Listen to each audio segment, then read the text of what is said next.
remplir votre esprit de façon inconditionnelle de bienveillance à son égard. Donc laissez ça bien meubler votre paysage mental. Et puis ensuite, de maintenir la qualité. C'est-à-dire si ça décline, vous le ravivez. Si vous êtes distrait, vous y revenez.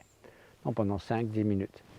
Et peu à peu, après ça, étendre le cercle de cette bienveillance à d'autres enfants, à d'autres personnes que vous ne connaissez pas, finalement à tous les êtres. Alors il ne s'agit pas, pragmatiquement, on ne va pas changer le monde du jour au lendemain. Mais au moins, dans notre esprit, on ne peut exclure personne de son cœur.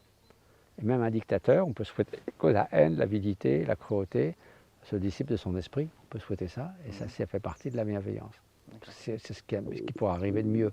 Alors ce n'est pas simplement un souhait pieux, on peut souhaiter ça de tout cœur et peut-être souhaiter que les conditions d'éducation dans un pays font que de telles personnes n'émergent pas pour arriver au pouvoir. Donc tout ça fait partie de la bienveillance. Donc on peut le faire progressivement, en commençant par un être cher. Okay. Donc faisons ça pendant quelques minutes. Alors au début, bien sûr, on s'assied dans une position à peu près équilibrée.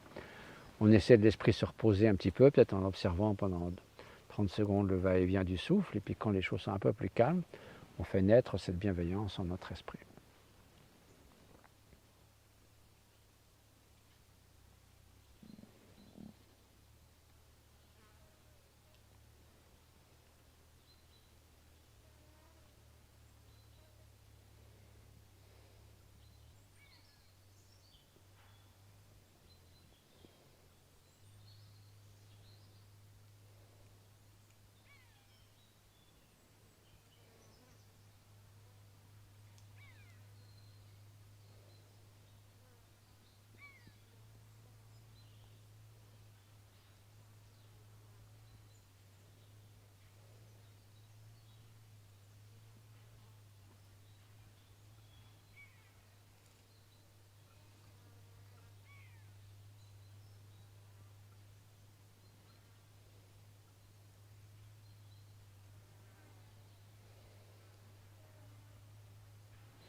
Donc le silence est extensible indéfiniment, il suffit d'en rajouter. Ouais.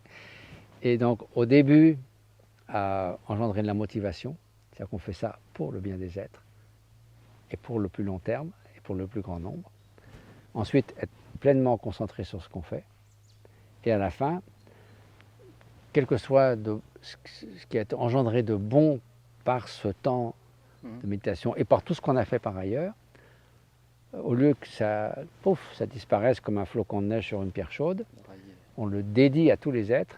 Ça devient comme un flocon de neige qui tombe dans un lac et qui durera autant que le lac demeure. Donc, si vous voulez, ça permet à tout ce qui a été accumulé de bon de perdurer.